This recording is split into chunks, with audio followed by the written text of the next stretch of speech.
So yeah, Hey, John, that everybody. came from 10 years of We're mail live. order eBay. Leland, thanks. Welcome to Office Hours. If you're watching in YouTube, the YouTube link is in the description to Zoom, which is the Zoom webinar. And in the webinar, you also find another link to Mukana, which is our Q&A system.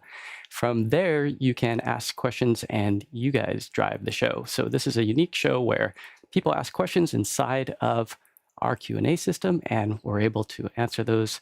They get voted up, voted down, so you absolutely drive the show. We spend more time at the beginning of the show based on those votes. So if you vote early and put those questions in early, we're able to vote them up, and they will spend more time on the front end of the show. So we have a decade or more than a decade of experience here on the panel with all of these panelists. If you'd like to be a panelist, just show up early, 6:40 in the morning for mic checks, and you guys can join. Just have good audio, good video, and you can dive in as well.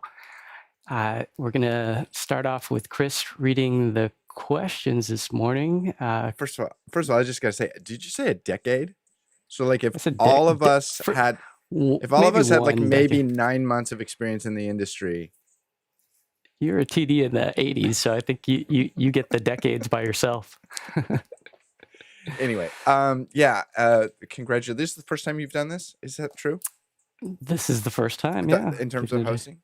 Well, congratulations. Yeah. All right, thanks. The first question is from Ari Block in Tel Aviv, Israel, and this one should be near and dear to your heart. When using pinning machines to pull Zoom users into a Zoom production, is there any need to pull the audio from the pinning machine also, since the speaker's audio is on the main feed anyway? Any thoughts on that?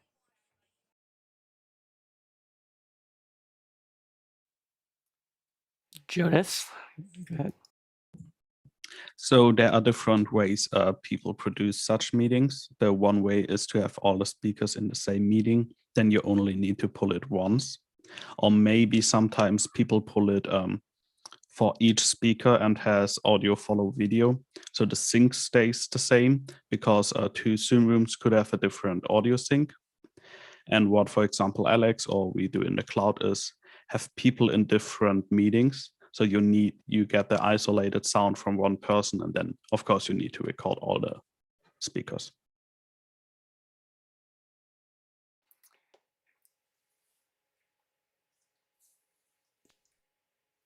I just got to say, I'm not seeing the questions on Mukana, so I have a hard time answering that. I was going to jump in, but I didn't get to review it very well. Is there something that I'm missing or someone else? No, everything's happening the same way. Guy, are you okay? Guy, have you left the meeting? No, are you still seeing me? Yeah, I'm calling on Beju next. I was hearing Leland talk over. Yeah, I'll just add to what Jonas was saying, that even if sometimes when we are pulling people from the same meeting, I like having the audio source from the other meeting in case the main machine crashes, which has happened sometimes.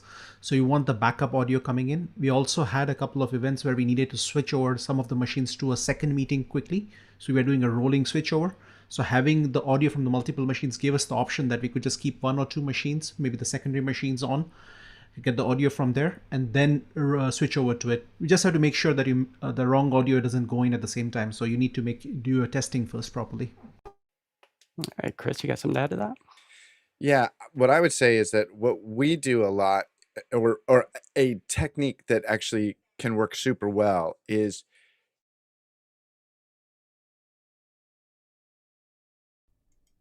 and that's freeze. Did I freeze? Okay. Am I back? Yes. You could make a breakout room for each presenter and on each of those pin machines. And you could, so that way you can get an isolated feed from each of those people to mix. That may be of benefit to you. And for rollover, I would set up a completely synchronous system in another location and have another operator be ready to take over. That's what I would do. Awesome. Next question, Chris.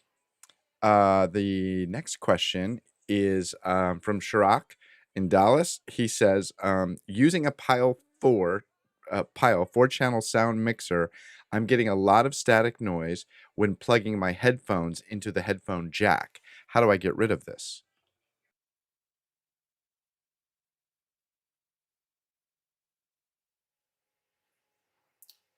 Jeffrey? So that is, yeah, I wouldn't unplug the headphones. It might be internal that you can't make any fix. You can try and clean out any of the headphone jacks and any other pots and on your mixer, but that sounds something that is looping back and causing problem. Jonas? I would check on which type of headphones you use and what type of headphone plug the mixer wants, because maybe there could be something where you have a TRRS and it wants a TRS or something like that, especially since it's a company that might not abide by the typical standards. And if that doesn't work, maybe take a small headphone amp and use the XLR output. I had better results with that sometimes. All right, Jeffrey? One more thing, if you're not using phantom power, turn that off and maybe plug your unit into something with a little bit of a power conditioner in it. All righty, next question.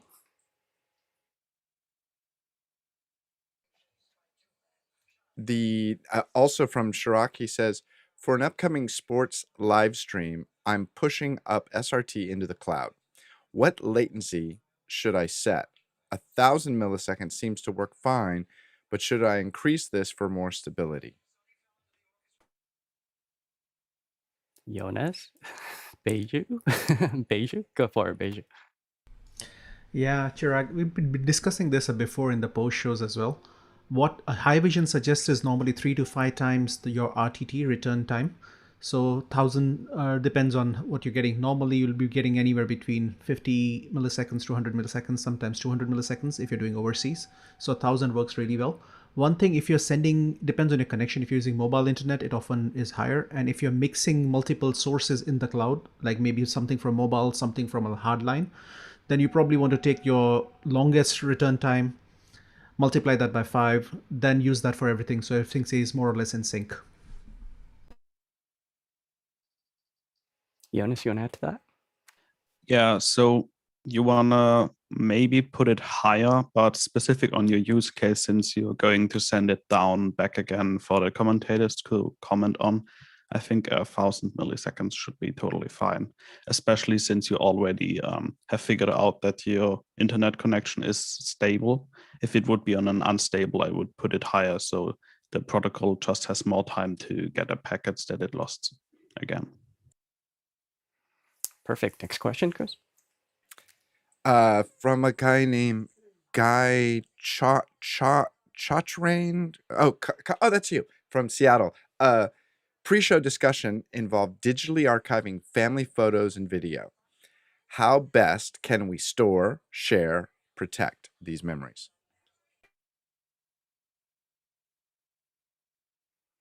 Yeah, Craig. Well, the store and protect would be really, if they're family stuff, share them around the family on hard copies to other people in your family. Great offsite storage. Leyland? There's a couple of ways. There's either methods to the madness yourself, which you can head over to Amazon, and Kodak makes this really cool little device that you can scan slides into your phone if you want to. So if you've got a bunch of these old negatives laying around, you can actually convert them into digital assets. And there's also a place called Scan Cafe. You send them your negatives and they basically charge you like by the penny, 35 cents a piece to send them in and have them digitized. So those are just a couple of ways. Jeffrey? There's several different cloud services out there, from cloud services that are managed from your in your home to cloud services that are managed out. When you take a picture on an iPhone or an Android phone, it instantly goes up to the cloud. You have things like SanDisk has what's called the IBI, which is a little device that sits on a table, and you can then access it. Anybody can access it from where you go. You have cloud stuff like Flickr, which you can then share that out to certain people, or Google Drive, which will then share out pictures to certain people, and then you should be good to go. So you have many options there. Mark Horner. Earlier this year, I took yet another deep dive into my deepest dive yet into this area. I had nearly 1,000 old pieces of film, 35 millimeter, that I needed converted. So I looked at everything from the free apps or paid apps on your phone all the way up to what's called a drum scanner for the ultimate reproduction, which was way out of my price league. But I ended up going with a private company in the Seattle area and had that done. And then they uploaded things both as TIFFs and JPEGs. Well, they uploaded the JPEGs and they sent me the TIFFs in the mail. So those were pretty good alternatives. A lot of people, there are tons of YouTube videos on the different scanners that are more reasonably priced. Epson is one that you'll hear a lot about as an alternative, but there's lots to learn on YouTube alone about different approaches. Yeah, Ray Maxwell, I know you've got a lot of experience in this regard. You want to go ahead and take it? All right. One of the ways I have used that I've found is the absolute quickest is I put a macro lens on my digital 35 or digital camera with a slide holder on it, and with a white piece of paper behind that, and my flash aimed at the white piece of paper. And as fast as you can put the slides in the slide holder, click, click, click, and I get very good results. Nice. And Sky. I guess the question is, how long do you want them to be kept? Because that digital media will change over time. We've gone from videotape to digital to discs. So that's one question to ask. What is the highest quality that you think you need to capture them at? If you need to use them for a feature film, maybe you need to shoot them in 16K on a drum scanner so that you can do pan and scan, Ken Burns style. If you just want to archive them for family, I like the original comment about making sure family members have them, because I've got shoeboxes full of photos that my family might or might not ever go through. At the same time, the big box from my mother-in-law and my father-in-law's heritage is something my wife holds very dear, and that's her heritage. So how do you want to keep a hold of that heritage if not by sharing it? So these are quality conversations about the density of how much quality do you need it, and do you need to maintain it over time? Nice. And Chris Fenwick. Yeah, I relayed this story in the pre-show. When my father passed away, I was scanning a bunch of old photos, and I found a photo of my grandfather, and he's sitting in his big chair, lamp over his shoulder, reading a magazine. And I promised this detail would have been lost had I just sent it out to some service. But as I was adjusting the image, I could see that the title of the magazine, shadowed because the light was behind him, was Popular Photography magazine. And I had no idea my grandfather was even remotely interested in photography. That's awesome. And Hasmuk? Just a quick one for Ray. Your workflow, did you actually snapping the 35 millimeter negatives? Is that what you're doing? No, these are 35 millimeter slides. And let me say one other thing. There always rages a great debate in what resolution you should scan at. And now I'm going to tell you my opinion, and this is just my opinion. I feel anything beyond 2400 DPI is a waste, because at that stage, I can see the grain of the film. And if you want to go to 4000 DPI and see sharper grain, more power to you. But the image is only as good as the grain. Nice. So that answers that next question with TJ. So the next one's coming in from David Brady. Chris, you want to go ahead and Yep. David Brady says, sorry if this has been asked before, but is there a way to turn off the person is speaking overlays on Zoom rooms? If not, what is the recommended scaling to Zoom, no pun intended, beyond the on-screen extras? Jonas, you want to go ahead and take that one? I have not found a way to disable it, but a trick that I have done is to window capture the window, because the overlay actually gets drawn on top. So if you window capture the window, you get the window without the overlays. Very cool. Chris? The question is talking about is in a Zoom room, you get up to 3 outputs. And by the way, everything I know about Zoom rooms, I learned from Guy. You get up to 3 outputs and you can pin 3 separate people. If a 4th person or anybody else that's not pinned is talking, there's this big ugly thing up in the corner that says, Guy Cochran is now talking, but he's not pinned. Ha ha ha ha ha. I'm loosely interpreting some of that. So what I have found is normally I don't need to pin that many people. So I'll pin 2 people and I set in the Zoom backend, you set your Zoom preferences so that the 3rd overlay is the active speaker. So because the active speaker is now represented on a screen, that flag will not come up on the 2 other pins. If that makes sense. So because the Zoom room has the ability to show you who's speaking, it doesn't have to draw that extra stuff in the upper right hand corner. That's what I do. Nice. All right. Next one. Let's go ahead and have that one from Carmi. Chris? From Carmi down in Redondo Beach, California. Recommendations for a single user Zoom kit at 3 price points. Under 750, under 2,000, and under 5,000. Good grief. He's throwing the cash at it.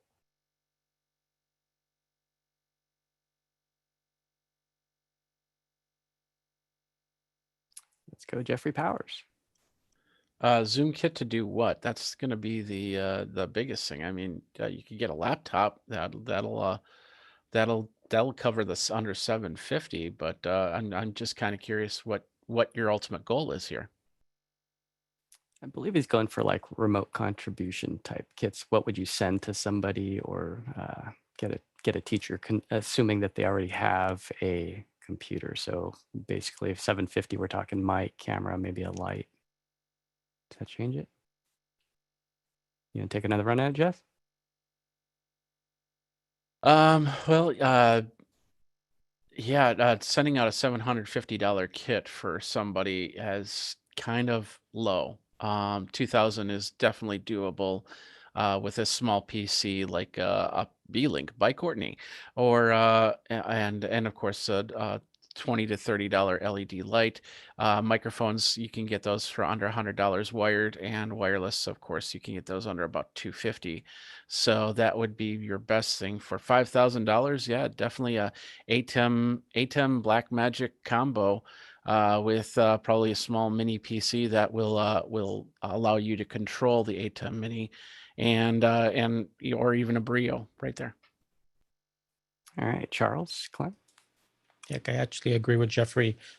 My setup between the camera, the ATEM, the Mix Pre, and the HAL PR40 is slightly under 5,000. If they already have a computer, I mean, that would work. But if you need to send something, I'm assuming the B-Link by Courtney would work wonders. So, yeah.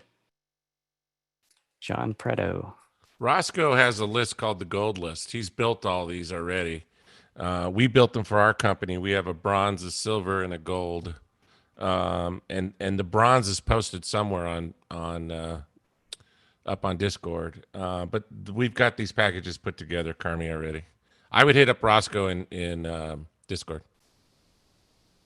Curious as to what camera's at your gold level, John. Do you remember? No, it's Blackmagic's. But our gold package is 20 grand. Wow, it's a whopper. It exceeds Carmi's budget by a little bit. All right, Chris, let's get to this next one.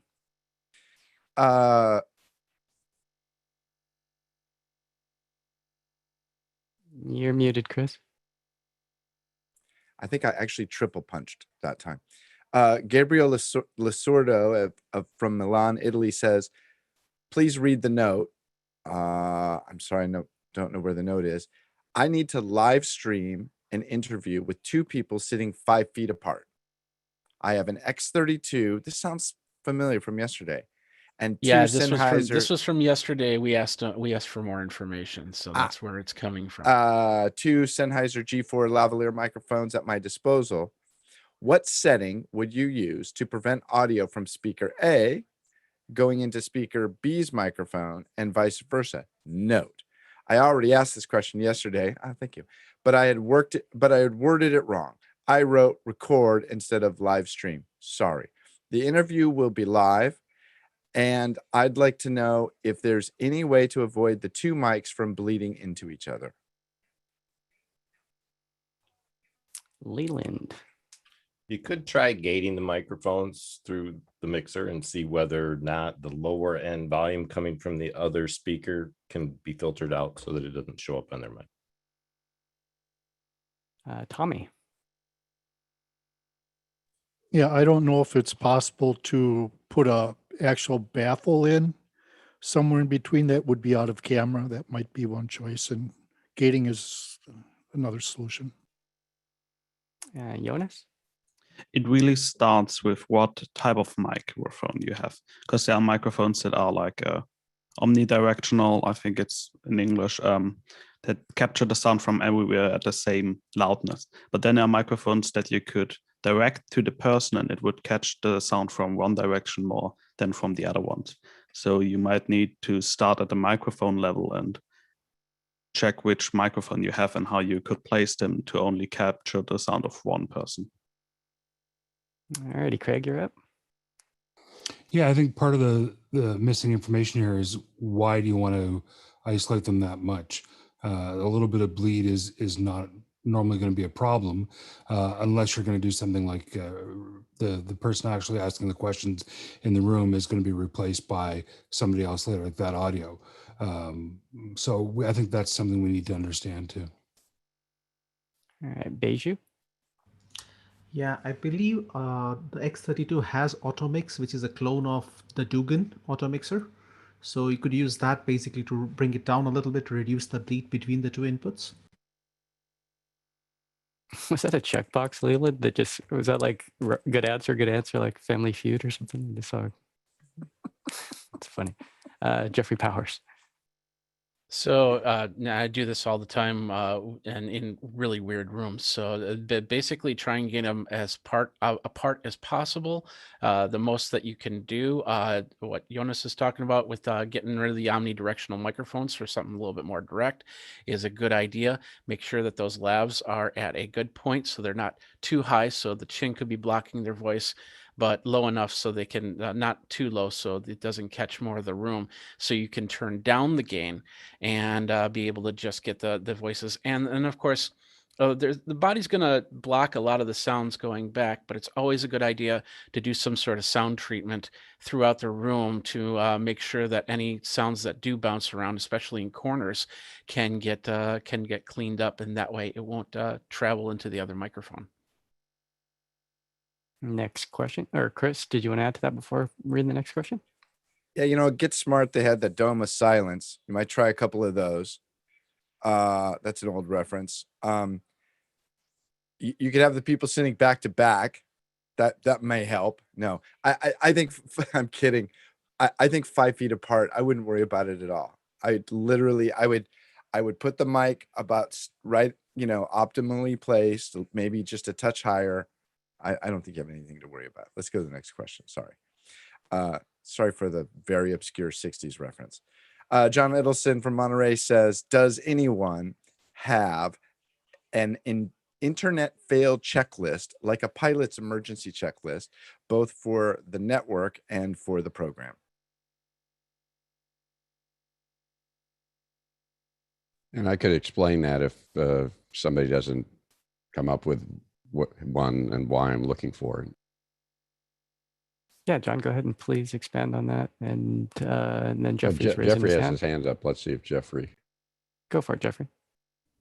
So I deal with I do a lot of interviews inside of enterprise technology offices, and the biggest problem that we always run into when we do live streaming is that they've blocked the ports to send things out. So I have a small checklist that includes things, and it's very important if it's not your internet to have their IT manager that controls the internet there to answer any questions to get things going, but always, of course, always have the backup ready just in case. And Leland? As somewhat of a pre-flight checklist when it comes to that type of redundancy, that's exactly what we do. We put extra text in other locations so that if one of these systems fail out, we're not looking at a scramble event where we have to find a way to reconnect. We're hoping, if anything, that the other TDs are available in other locations. Now, if we lose the internet to the audience where they're located, that's a whole nother ballgame. And that has to be determined prior to the event, of course, what the backup flow might be. So it's really a matter of how many people you have on staff for us. It's not so much the redundancy in each text department, but we just have another tech ready to fire up their stream. And those are both very helpful. We do have a checklist for the IT staff, and I agree. You have to have the IT manager there. And we had an event where we had a major fail, and the IT manager then was assigned from the city to be there while we did our events. But what I do is I've followed 3 events, and during the live event, the remote internet person was lost, and 2 of the 3 failed miserably. The third one actually had a very good plan. I don't know what their internet recovery plan was, but as soon as it failed, the host had a script of, oh, we've lost this person, not like what happened. He goes, oh, internet happens. Let's play this little video. And we were working on a project, and we had somebody off site, and we went through a run through, but when we had the crisis, the person froze. Our backup person who was off site all once, fire. So I wonder if anybody, pilots are very good. They go, oh, gee, I just lost an engine. And they go, pull out the thing, go to page 4, and they say, is the ON OFF switch on? Is the plane still upside, right side up? And I wonder if anybody's gone through all of this.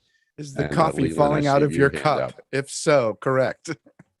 One thing we do put into place in case it's necessary, our cell phones ready to log into the Zooms immediately, so that if we do lose internet connections, we have cell connections to these people on the Zoom so that those talents can be available to us within seconds. Can I make an addendum to that, Leland? They actually use a VoIP call on a completely different platform. So if Zoom goes down, they're on VoIP on a different platform, and then we feed that into the switcher as the backup. Nice. And Jonas? One thing that I do, especially when it's over Zoom, if you have access to the Zoom dashboard, I open the specific user view. And what that allows me to do is I see the internet degrading. If it's not like a sudden cutout, I see that the packet loss is getting higher, that the audio packet loss is higher, that the frame buffering, that all happens. And then I can make the call and be like, hey, we're going to do a pause, going to a video before the internet goes out, and then we can start investigating, hey, what's happening? We had one thing where there was malware on the network that started sending traffic, so we didn't have the bandwidth left. Yeah, stuff like that, and then I can just fail over. Yeah, I don't know whether this is something we should do, McCon, or whatever, but as Guy said, we have a decade of or how many decades of this? We probably do have a decade of failures, and if somebody collected all of these and what the steps were, having the telephone backup, having the others, it would probably be useful, just like our little list of what the audio things are, because I guess I started writing down everything that could go wrong with everything I'm doing, and I started, getting scared and pulled the sheets over my head. but we're getting ready to do some very high, very expensive events, and we do have, you know, 2 internet things coming in, but the two events that I watched were very expensive, very high end, and it was clear they hadn't thought through failure procedures. Beju, you wanted to add to that? Yeah, John, one thing, like as others have mentioned, like we often have multiple connections, but what we will often do is we'll have two machines logged into the same Zoom, one on each of the connections, each of the connections backing each other up as auto failover. So if the one connection goes down, it's the secondary is the second connection for it, and the other way around. Also, like what we did for a couple of events was we had Unity running at the same time, feeding into the other source, sending just audio over a cell phone connection compared to the hardwired connection. We always had an audio signal. So they knew what was happening at that point in time as well. And again, we had the MC or the other end that, okay, if this happens, just go on to the next thing on the script. As you said, they had it scripted basically that if this person fails over, like we had some people coming in from really bad connections. So we knew it was possible. Said, okay, this person, if this person is talking or reading out something, if he suddenly starts dropping, just take over for him. We'll mute him, you just take over. I just want to add to that as well. That's one of the main reasons we do these client preps with the speakers, so that we get a good understanding of what their connection to the internet is. Because if we know ahead of time, we have them listed and we blacklist those people, you might say, just to say, look, we need to watch out for these folks when we go live, because we know they have Wi-Fi or a bad connection or an old computer or whatever. So having that knowledge ahead of time is good to have. And Jeffrey, you want to wrap it up? Or Sky's? Yeah, one more thing.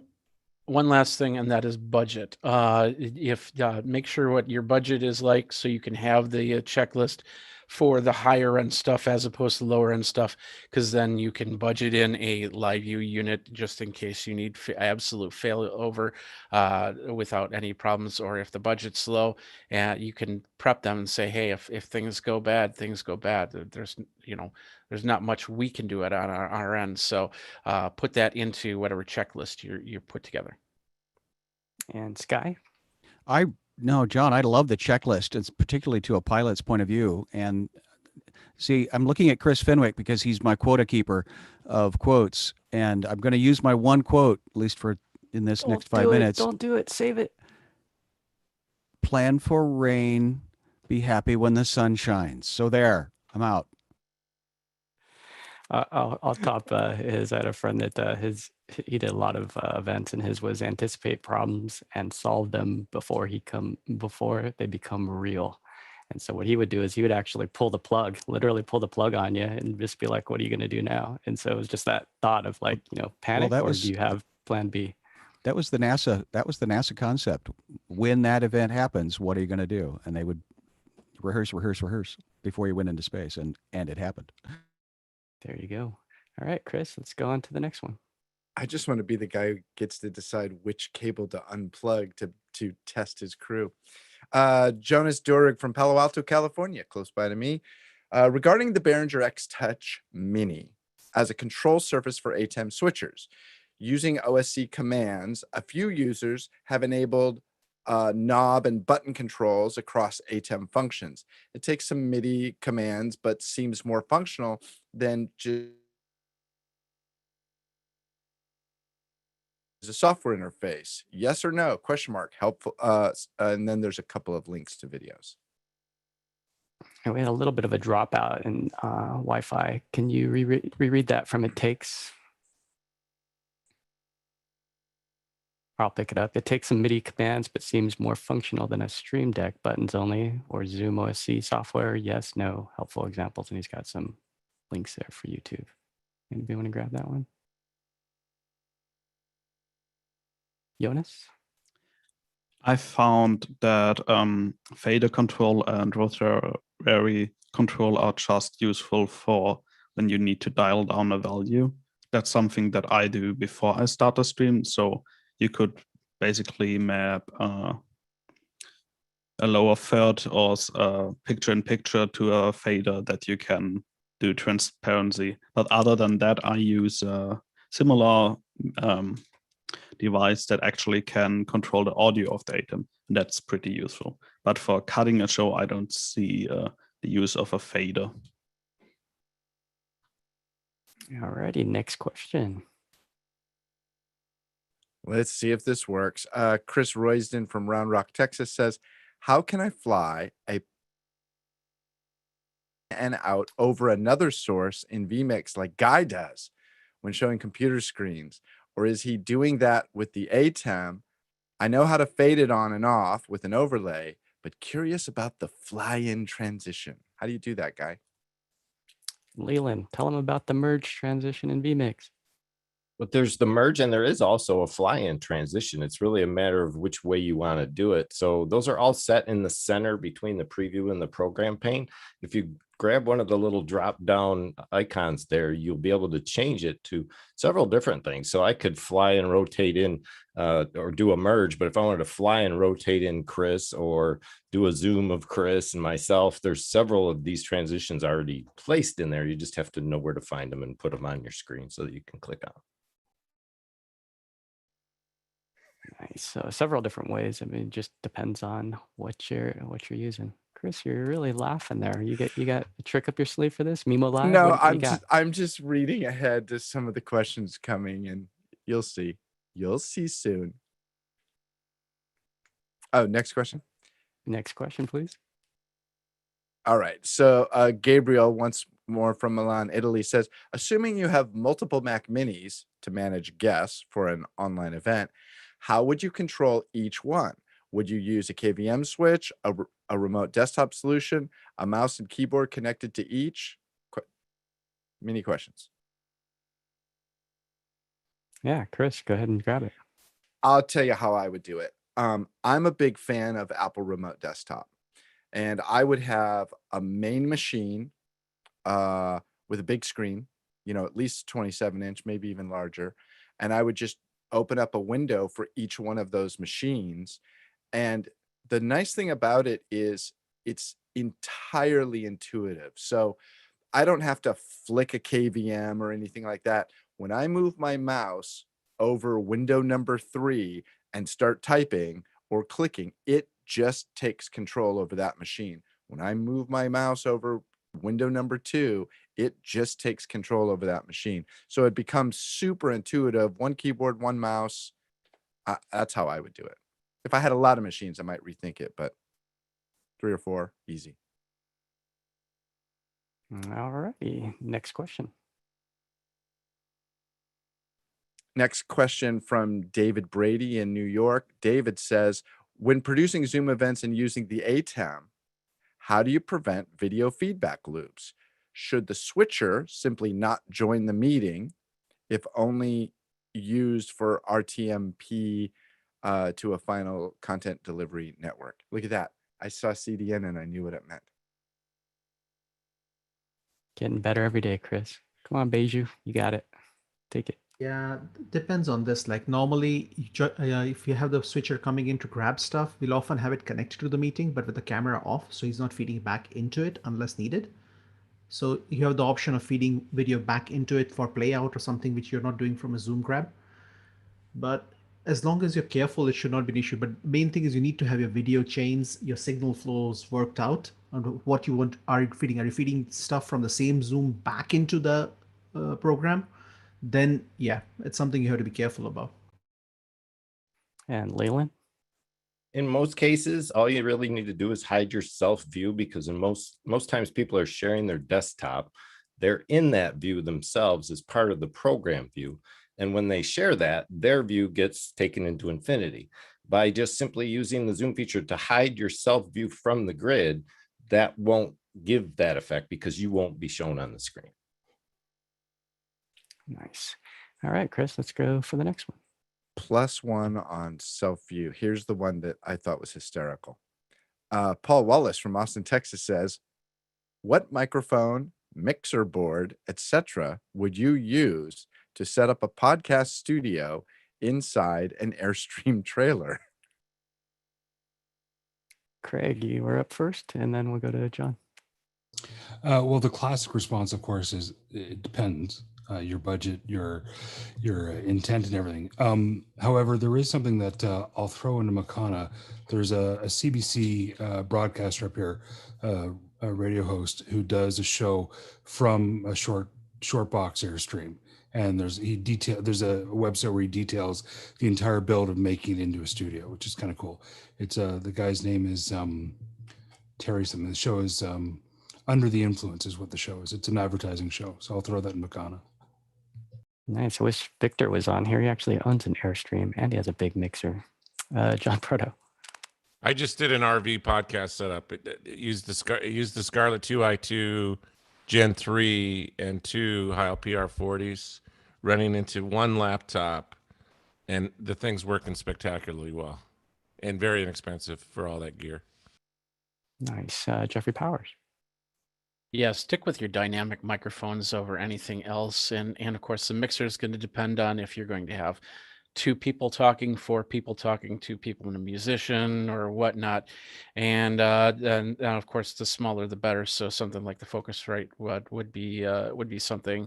If you want something external, when the Flow 8s come out, I have a feeling that's going to be perfect for that.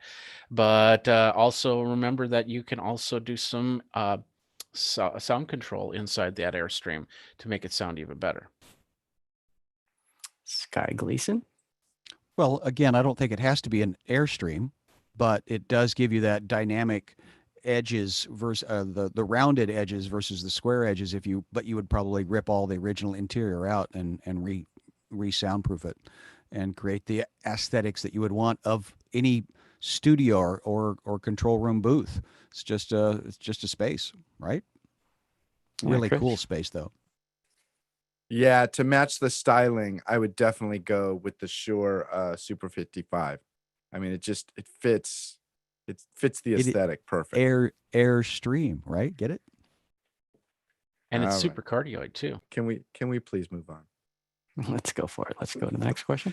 Okay, JHB from New York says, working on my audio chain for Zoom, Polsen ESM2 mic into a Zoom F8N. It's a weird box. I am better off routing the output of the F8 into the Canon C100 Mark II XLR input. C100 runs into the ATEM Mini, or to my MacBook via USB. I think the question is, am I better off taking the audio out of the F8 into the camera, probably, or USB into the computer? If Mickey were here, I think that he would say to go straight into the computer because the ATEM Mini is just known for not having the best quality pass-through for audio. Leland, you want to follow up on that?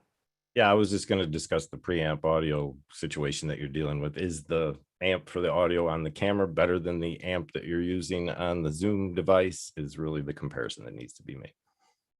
And Jonas?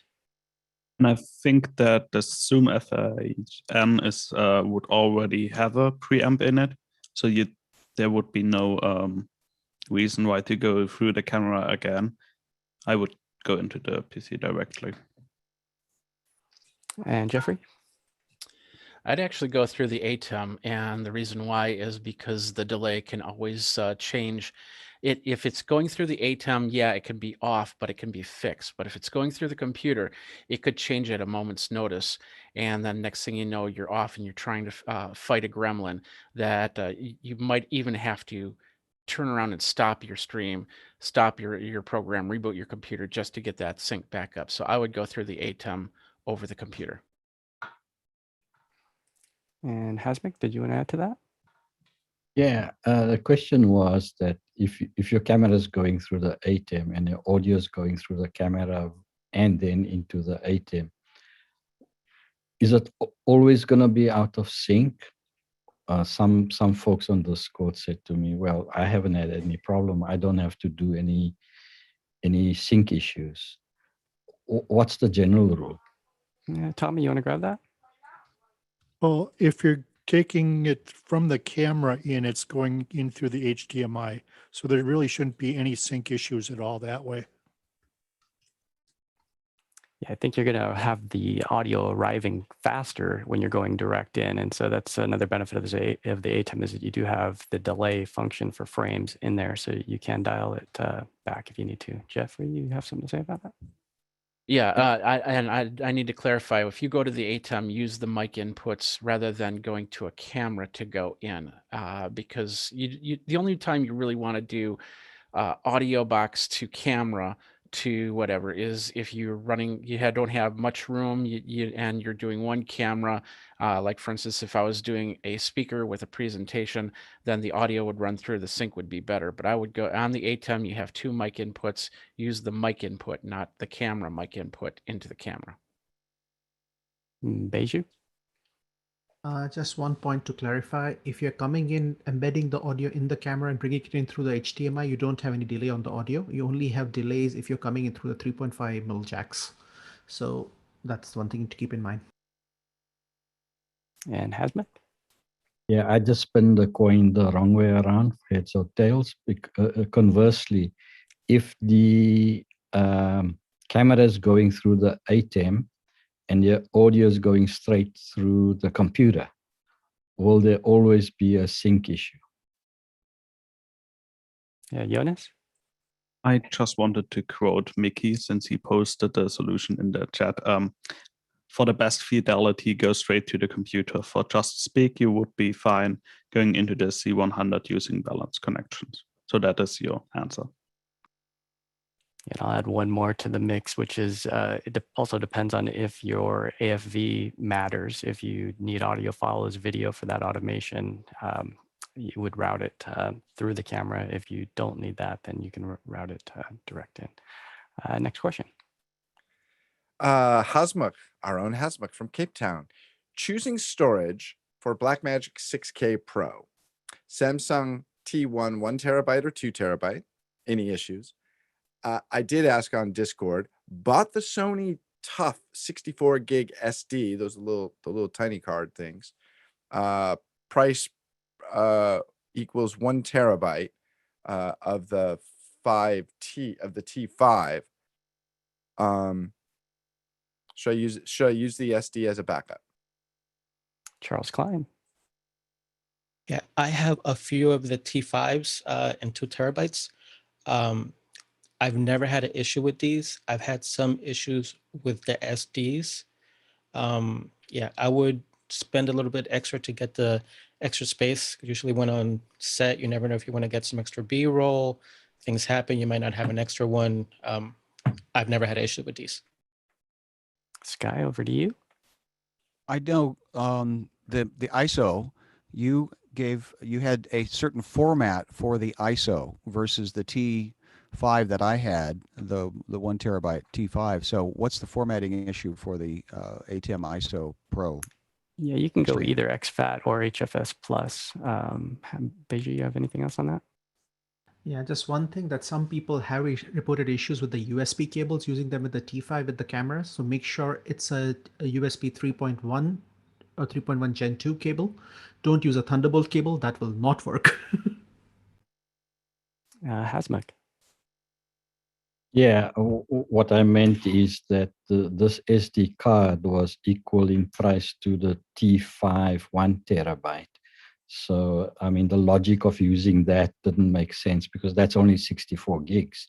The other comment I wanted to make is I looked at the recommended storage in the Blackmagic manual, and they mentioned the T5. I have plenty of these CalDigit drives. And my team said, well, why don't you try that? And I tested that today, and it works fine. I mean, it recorded all the media. So I'm just wondering if there's any particular risk, although this is much more expensive than the T5.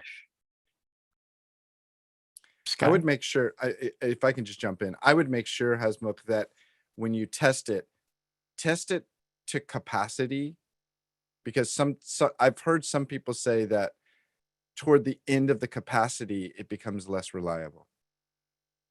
Yeah, I think that's a holdback, Chris. It might be from the olden days because it used to be that the platter, as it spun, you had farther way to go because it went from center to edge. So it was really fast at the center, but then as it went to the edge, it would slow down because I thought of just I remember rotational Alex. I thought I remember Alex once a few months ago saying that he had soured slightly on the T5 because it didn't work to capacity as well. Yeah, it could Maybe be I'm wrong. like fragmentation type, where it's trying to stick it in wherever it can towards the end there. That's another thing. Beju's raising his hands or thumbs up. Yeah, just that. I was just commenting what Alex had mentioned, that anything going over 60 to 80%, he was seeing slowdown. So normally you want to keep space. Sky, and then we'll wrap it up.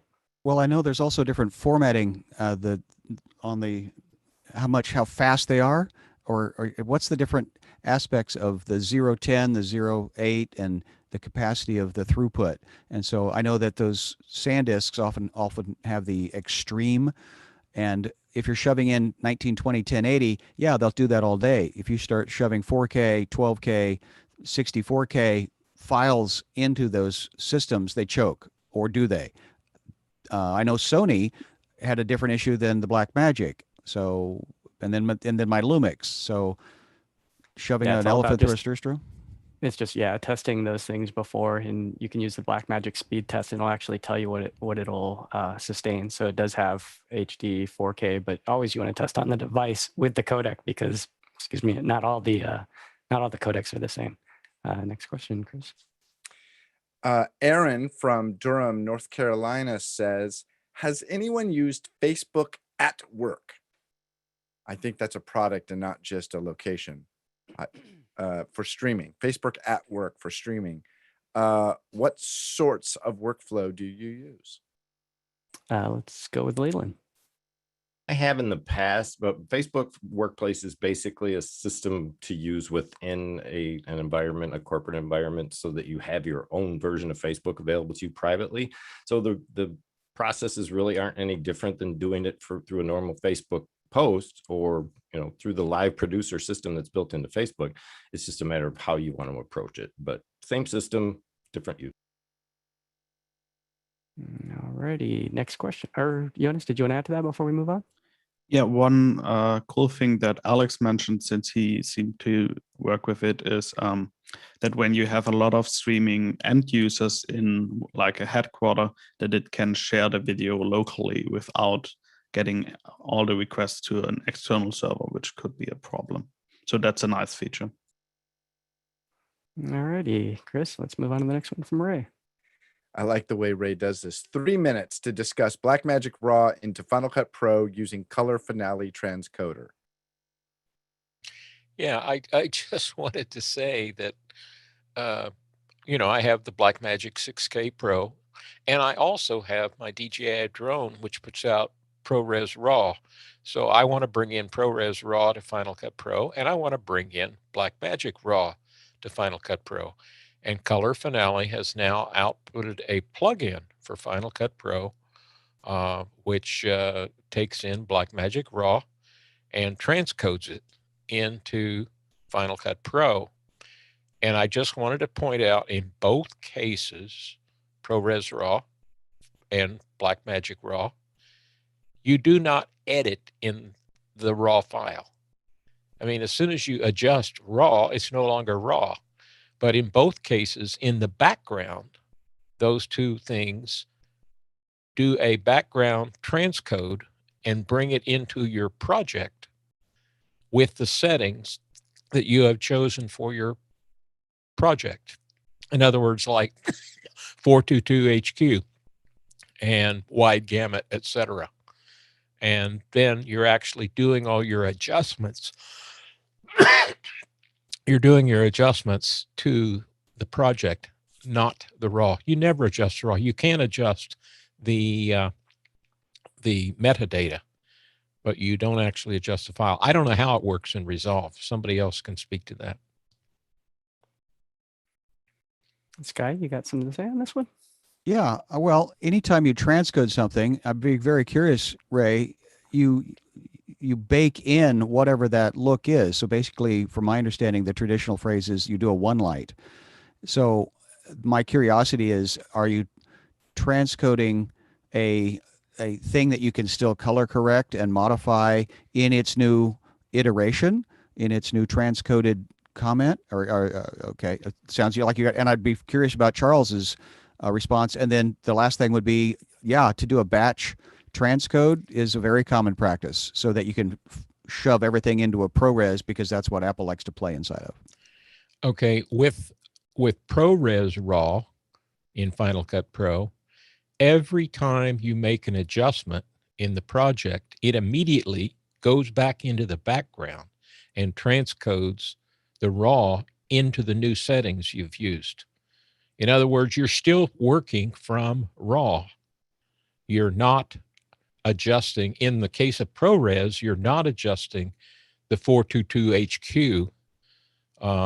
you know, but with the Blackmagic transcoded, you are adjusting the, but you've got, you know, the good news is a transcoder brings in 12-bit and you can choose 444, what is it, HX or whatever, you know, and so you've got lots your of 3 headroom. minutes is up, Ray. You allowed yourself 3 minutes, so that you're self-implemented. There you go. My guess is your cache drive is going to start getting really full because it's constantly making new media, and it's not throwing the old media away, and all of a sudden your hard drive just fills up. No, it throws it away. Alrighty, Charles, you want to wrap it up? Bring it on home. Yeah, I do prefer the method in Resolve because it leaves your original file alone. And what you do in the beginning is that you do a small transfer, like an IDT, into the color space that you want to work in, right? And then you work on that and you do all your things and you have your groups and yada yada. And then at the very end, your last node is a transfer into whatever you're going to deliver. So then you could go to 709 or HDR or whatever it is, but it's as undestructive to the original file as possible. It leaves that alone and you work in the space that you wish to work in. I like to work in log C because it's a nice feel, and the roll off in the toe and heel and at the toe and the shoulder is nice and smooth. But that's my approach. That's why I choose Resolve. It's interesting what Ray is saying. I'm going to look into it. It sounds like it's promising. We should put it in for a whole second hour. I think that could have cruised on for yes, please. 59 minutes. I also want Bill to know about it because he's a real Final Cut Pro fan and doesn't like to work in Resolve like me. All righty, Chris Fenwick, next question. I don't like working in Resolve, and I actually have it open right now. Brian Schwartz from Baltimore says, and this might go to Ray, in scanning old color slides, both medium format and 35 millimeter for eventual display on a 4K TV, what would be the best resolution to scan the slide at? Well, you know, my suggestion is anything beyond 2400 DPI is most of the time is a waste of energy because you're seeing as soon as you start seeing the grain, you know, you can't do any better than that. You know, the image is made up of grains, all right? And as soon as you, I mean, I've heard people, 8,000 DPI. And I said, no, it's a waste of your energy. And above all, it's a waste of storage space. So that's my opinion. Yeah, I'd probably go 3 times the resolution of what you're going to display it at. So if it was HD 1920 by 1080, you would just go 3x that for just storage sake. And then if you know that you're going to eventually go 4K or hey, 8K is just around the corner, I would go 3x that. And remember, screen resolution is 72 dpi, so you don't need to go crazy because it's just it's pixel count that you're measuring. So stick in the world of what we're displaying in because it's not print. Otherwise, DPI really starts to matter when that's dots per inch for print when you go over 300 or 400 or something like that. Charles, you want to add to it? Yeah, and also remember something that we've had to deal with in scanning for a lot of HDR. The film has grain, and also whatever scanner you use, inherently, its sensor is going to add its own grain as it scans, and it just compounds over time. So you have to also keep that in mind. That is more on the very high end, but that is an issue that if you scan at higher resolutions, you will actually go and hit the max of the film itself, but also the scanner that you use, let's say like a Scanity HDR, that is something that you will run into. So there are multiple steps along the pipeline that you will run into introduction of the new device with its own noise or grain. Sky, you're up. I just have a question for Ray. So if I want to oversize an image, and yes, I do project, I want to have the end as a 4K thing, how do I get a larger than 4K so that I can do the Ken Burnsing of zooming in on something without it getting soft or breaking up? Well, there's several programs that do enlargements, and with AI involved. The latest one is a new upgrade to Photoshop. Photoshop has an upres.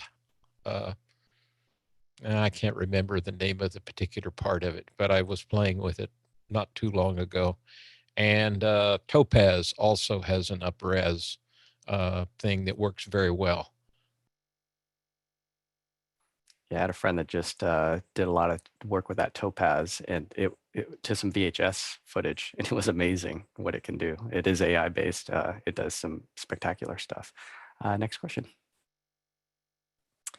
TJ says, how can I see the multi-view from a remote ATEM Mini Extreme for a show that I'll be cutting via Streamlab?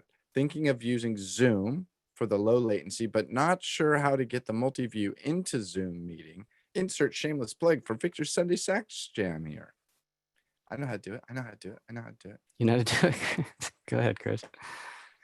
I would employ a second stream ATEM, take the output. Here's the deal. If you have an ATEM Extreme, I promise you have a smaller one around too. Let's face it, right? We all have that. So take the HDMI out of the Extreme, plug it into an input of the other one. Now that it's in the other one, if it's one of the ones that can stream, you may even be able to employ some other streaming functionality that's better than Zoom, higher resolution, low latency. I don't know anything about that stuff, but you could certainly put it into another computer with another Zoom instance going.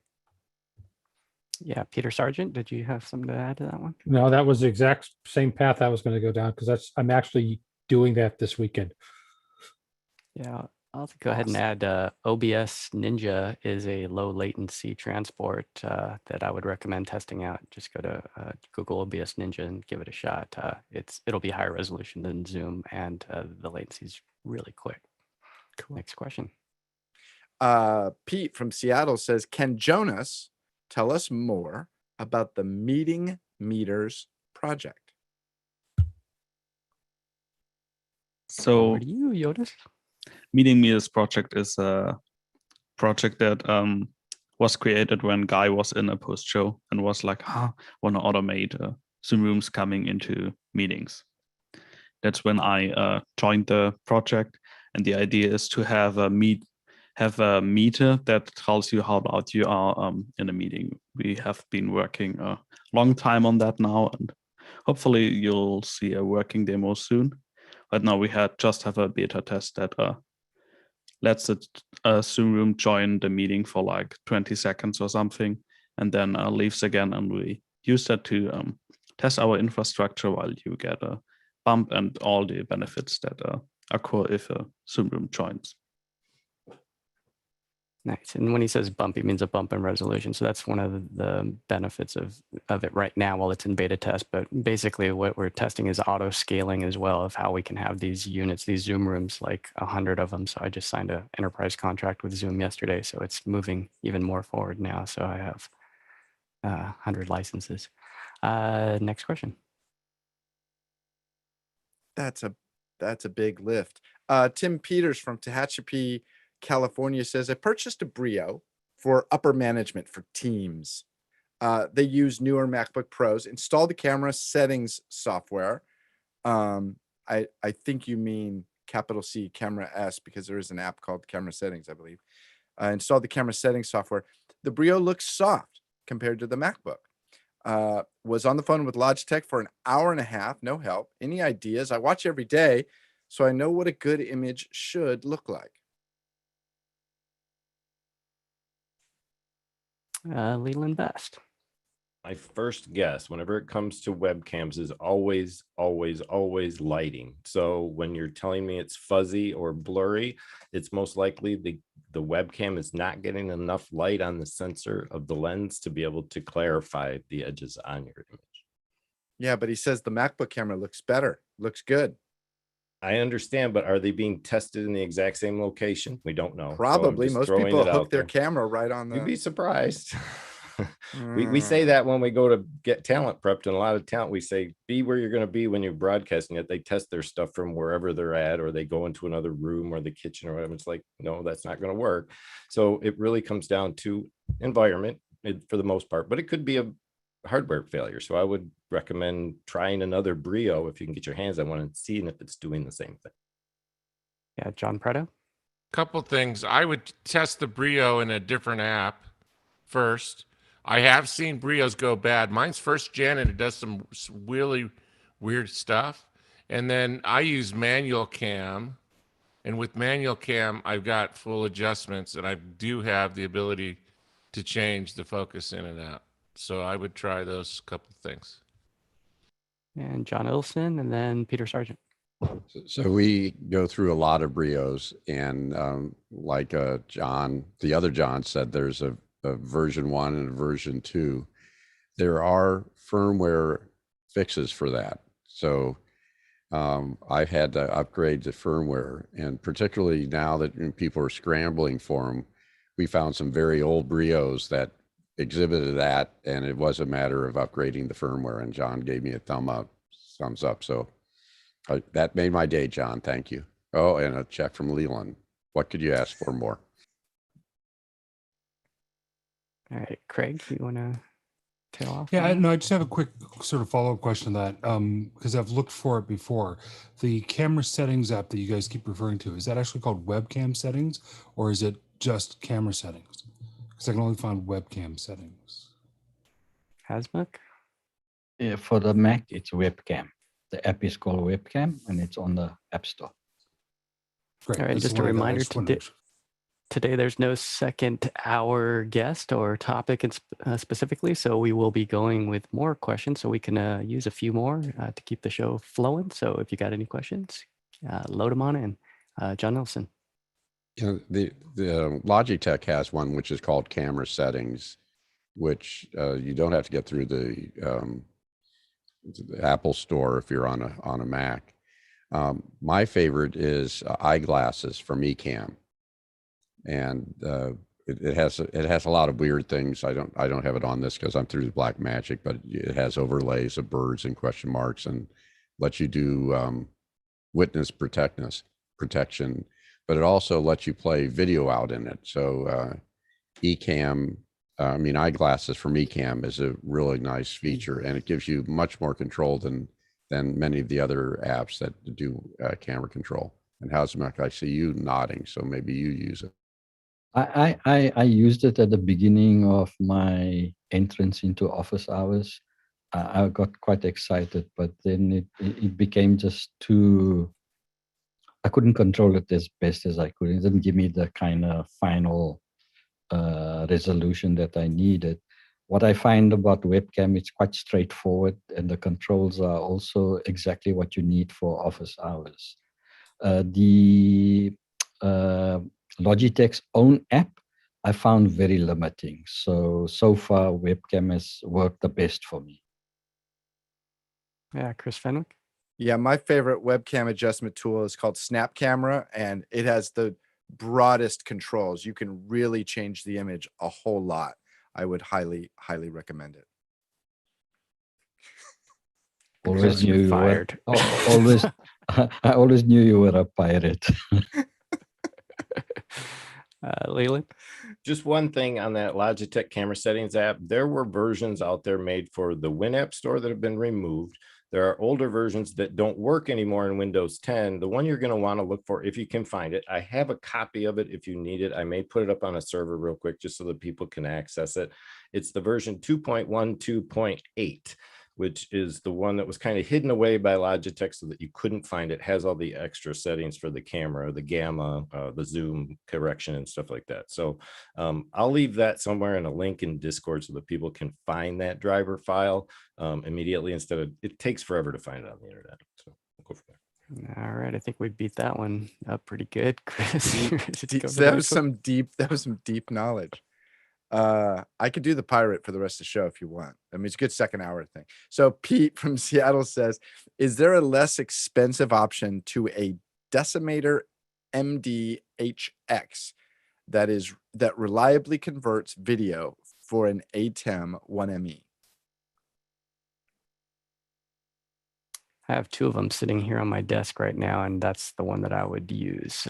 So it does conversion. Right now I have one flipping my image for the teleprompter, so it does a good job of that, but it also is nice for converting camera or computer output to SDI. So it's just it's a tool. It's a must-have tool if you're in the SDI HDMI world, because not only does it convert each way, but it also gives you an extra SDI back out, and you can do all these conversions like flip and flop. And Beiju, you want to add to that? Yeah, I'll say for reliable, this is probably the cheapest option that we've seen around. There are some Chinese converters that you can get for maybe $150, $200, which do cross conversion, but I won't trust them as much. Decimator, they dropped the price on the HXS as well, I believe. So I think it's 400. I think it's 300, or it's a little bit cheaper now as well than it used to be. I think a little bit. $295 US is what. $295 now. Yeah, I think they dropped that as well. After that, we have the Terranexes, which is 3 times the price. The Terranex to AV or other bigger converters. I think there are a couple of others. I think from Matrox had one as well. I think Matrox or somebody else had another one as well. But again, most of them are over $500. So this is probably the cheapest option. Yeah, I guess it really depends on what kind of conversion he wants to do. If it's just converting HDMI to SDI, there's cheap Blackmagics for what, $59 or something. John, you want to? Yeah, the bidirectional. Yeah, originally I got mine to do the flip for the teleprompter, and then I found out I could use one of the free world, 5-inch monitors with HDMI in and out and flip it there. And I had to figure that out because I needed to use the decimator to get a computer output into something else. And so now that's my little safety brick. So it's an expensive way to flip the screen because you can find cheaper ways of doing that. But in terms of changing resolution and not worrying about what's coming in or going out, it's pretty much a Swiss Army knife. Exactly. All righty, Chris, next question. I always feel like every time we talk about those things, I feel like I need to buy one. Hasmuk, our own Hasmuk from Cape Town again. Blackmagic 6K. If recording pre-show cooking shows, cooking videos, what resolution on 6K would be appropriate? 4K DCI. A 30-minute shoot will take how much storage space? Charles Klein. From a creative point of view and giving yourself as many options on the back end, I've always opted to shoot everything as large as I can so that in post, I'm sitting with the director and the editor and we need to reframe something. We're not as concerned about resolution. It just gives you a bit of leeway. Yes, it's going to take up a lot more space, which is why I tend to have a bigger T5s. But then you can think about more the creative path and how you're going to present your show and not be constrained that you didn't get enough resolution. And I'm a bit passionate about that right now because I just had a shoot where I suggested we shoot everything in a higher resolution. And they had their excuses. We went to post, and now everybody wants to punch in on some of the talent, and we can't because it's getting soft. So. Sky Gleason. Well, this is the traditional online process. You would shoot in film, then you would transfer to digital, then you would go back and edit when you've got all of your decisions made, then you would go back to film. So we're doing the same thing here. We're capturing in the large format, but dealing with those elephants every day is too tough. So that's why there's ProRes Proxy, ProRes LT. Those are a much lighter concept that you can then take into your laptop, deal with the 300 hours of content take it down to the 90 minutes that you want. And that's when you take that over to Charles and say, hey, Charles, here's my online, please, pull that 300 down to the 90 that I've decided. You get an EDL, edit decision list, and hand that to Charles. And then now, Charles, make that blue look like the same blue at the beginning of the day as it did at the end of the day, because we're cutting these two things together and they look nothing alike because the light changed. But you need that for your story, and Charles makes it all make it look like it was shot at the same time because that's your story. So that's your offline to online traditional, and how you do it with the heavy weight of these larger files. Peter Sargent. I mean, for the stuff I do, which is mostly with the scouts, is I always shoot at the highest. I mean, I'm now using 6K RAW on the Blackmagic Pro, but then I can. I mean, I've learned how I can, if I wanted to zoom in on in post, I could take it down to 1K. I mean, or 1080p for pieces of the frames and move things around that way. It's different than what Charles does. I'm just trying to say I want to zoom in on this particular activity going on in a much broader picture, right? And you need the 12K, Peter. Just admit it. You need all the resolutions. Talk to me next year, guy. Talk to me next year. You got my money this year. All right, we'll see you next year. Hasmik. Yeah, I didn't realize how heavy this camera is. It's as heavy as the invoice. But from my point of view as a workflow, and if storage is not a challenge, if I have enough storage, should I then, and we're a Final Cut shop, so we're not in Resolve. So is the workflow that we shoot in Blackmagic RAW, do the transcoding into ProRes and then work on there, or take the highest resolution in ProRes and work from there in Final Cut? Chris Fenwick. Okay. I hate to be the voice of reason, but here I go. One of my favorite YouTube channels is called Light Bright. It's a couple, Kevin and Brittany Williams. They drive all over the country and they go four-wheeling. It looks great. It's entertaining. Brittany cuts it herself. It's totally fun to watch. Totally fun to watch. It's all shot on her phone. Every bit of it. It looks great. Now, granted, it's all outdoors, plenty of light, and it's an iPhone. It looks great. Sometimes she's literally just, doing one of these things, walking around with it, and sometimes she uses a gimbal. It looks great. Hasmuk, if you're cutting it in Final Cut Pro, do yourself a favor. Avoid all the... I would avoid all the Blackmagic RAW, and I don't know anything. I've been doing this only about 35, 36 years. So you may not want to take my opinion. I would just shoot it all in like Rec 709, save a bunch of hassle. I would not bother with the 6K, maybe 4K. Maybe I'd set it at 4K. That's what I would do. But what do I know? Sacrilege. Yeah. I can't use the iPhone because I have to justify the 6K to my wife. So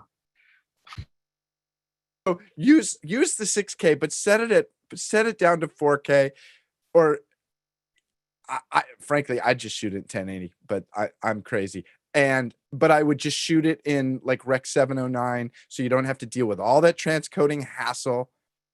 Final Cut will, and I think, will it do normal ProRes at 4K? People? Yeah, awesome. Yeah, it does. Smoke through it. Final Cut will just eat it up like lunch. Just do that. You'll save so many headaches. Trust me.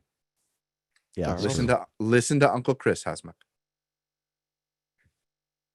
I'm not sure the pirate is the right way to go. Charles, you want to come back with that one? No.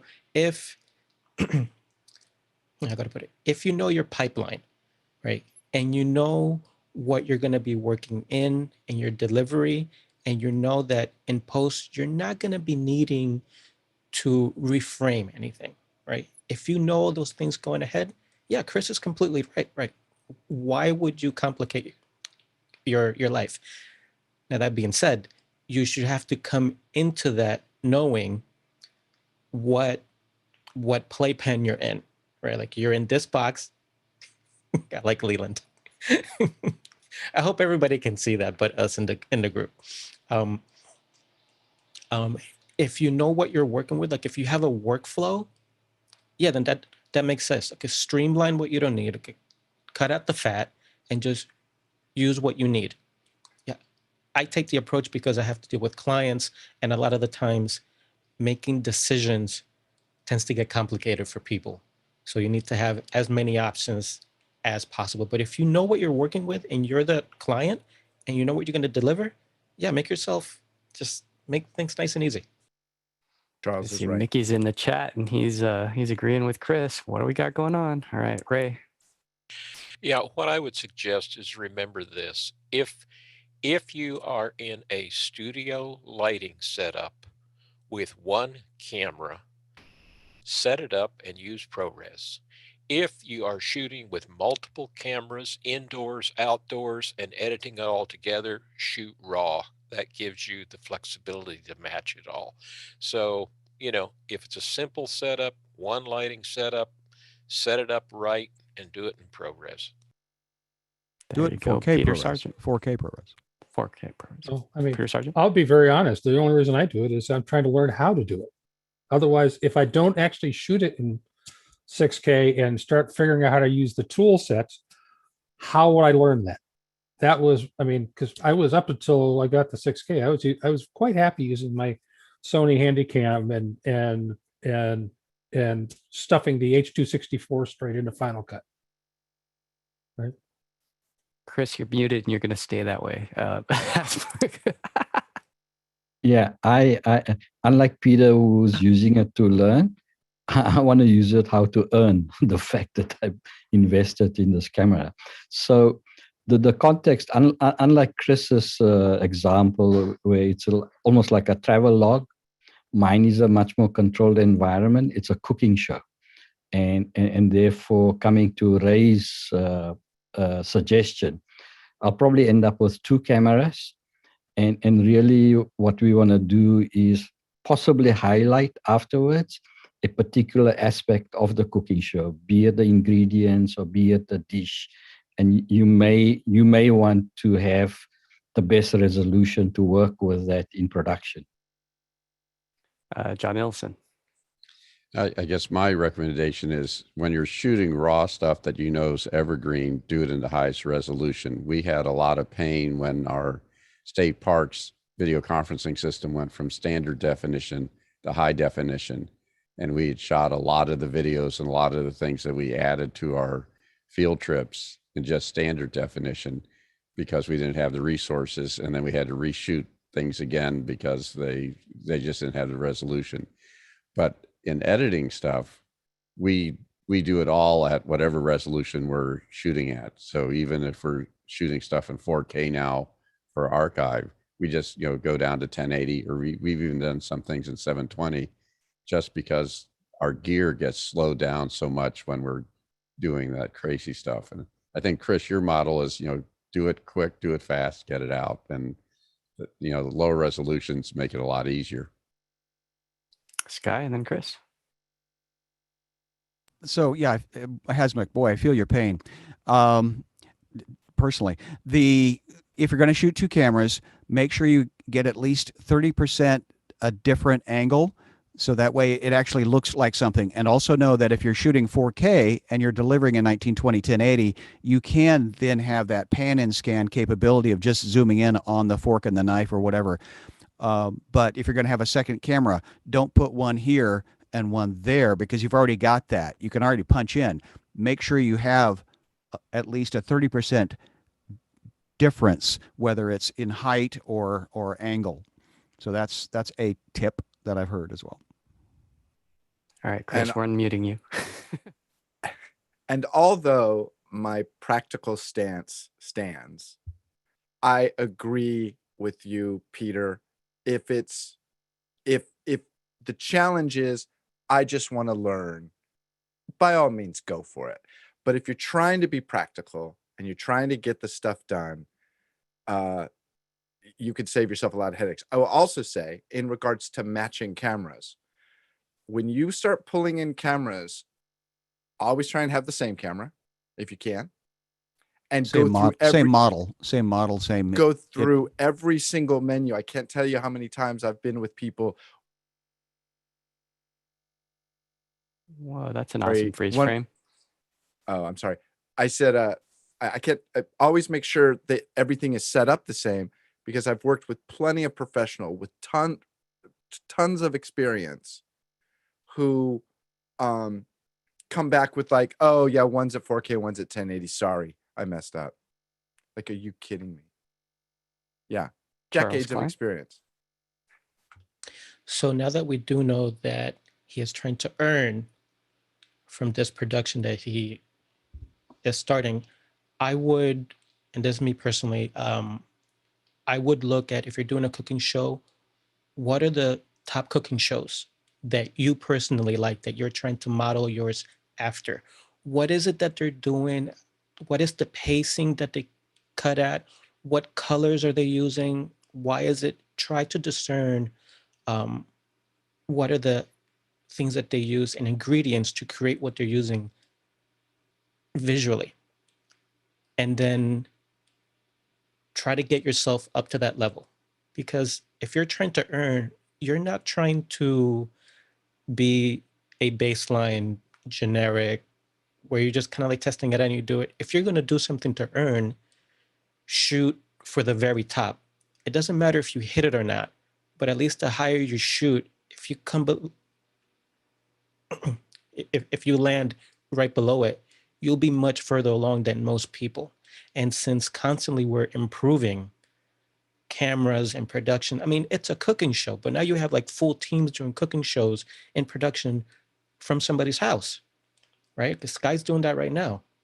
So that would be my methodology, is like, if you really want to do that, go for the top, learn from them, because at the very top, those techniques slowly start to trickle down to everybody else. And then the top just keeps moving forward.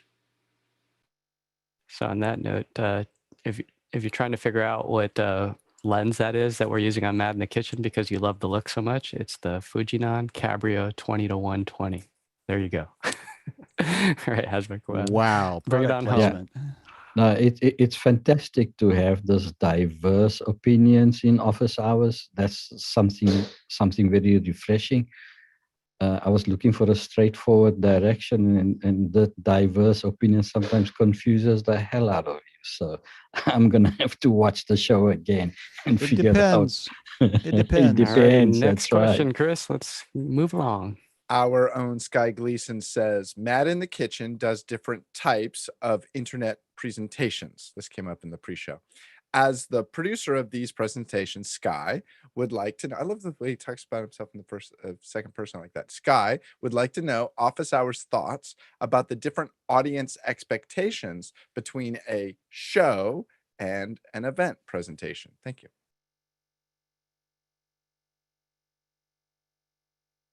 Leland. I'll take it because I've done both. I've been doing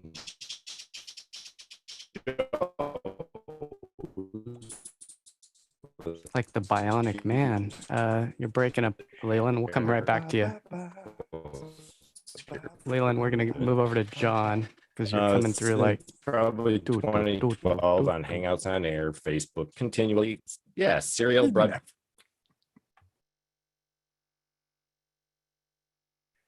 All right, John Iddleston, you want to?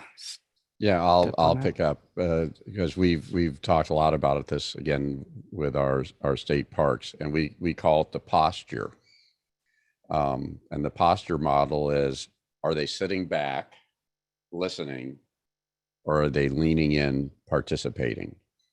And so I think the expectation is, there's a position when you're passively watching mindless TV. I call that baseball. You're sitting back and having a drink versus leaning in because you're actively engaged, you're responding. And I think that's the key. And I think it's what we have here. Even when people are here and never speak during office hours, you'll see them lean in. You'll see Chris put on the pirate hat and we, cover our eyes, so it's that sort of activity that you're really trying to make the difference. And you know, most people, again, with our interpreters, many of them, we had to move them from, you know, PowerPoint presentation mode online. They were great in person because they were communicating and talking and it was a conversation, but they sort of had this model of, well, I'm on television and I should be presenting and be more formal and be like a TV. And we said, no, you should be exactly like you are in the park. You talk, you stumble, you see them, you react. And so I think that's the difference, leaning in versus leaning back. Really good point. Leland, do you want to give it another go? Can you hear me now? I've been kicked off Zoom twice since this started, so we'll see what happens.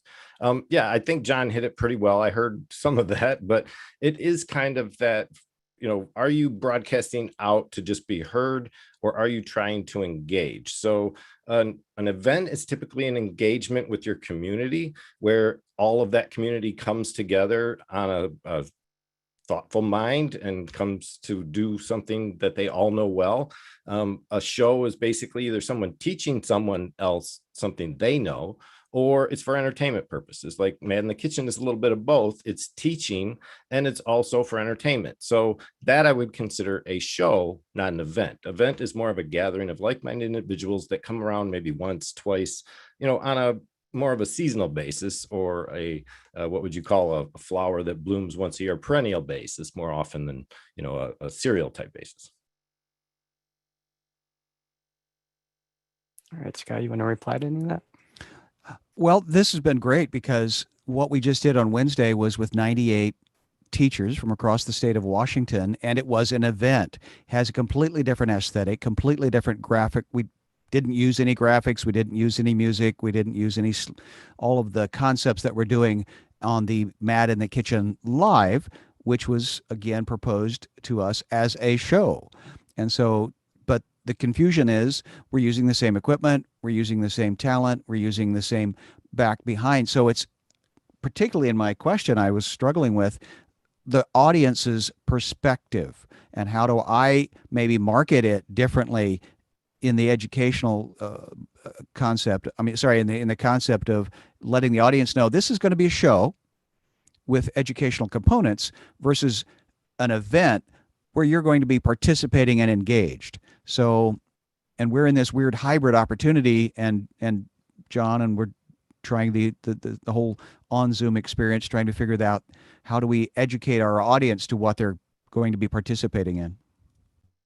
And I'll fulfill that. Oh, go ahead, John, since you have, go ahead. Well, I just gonna say for me, we don't try to differentiate the production values between these.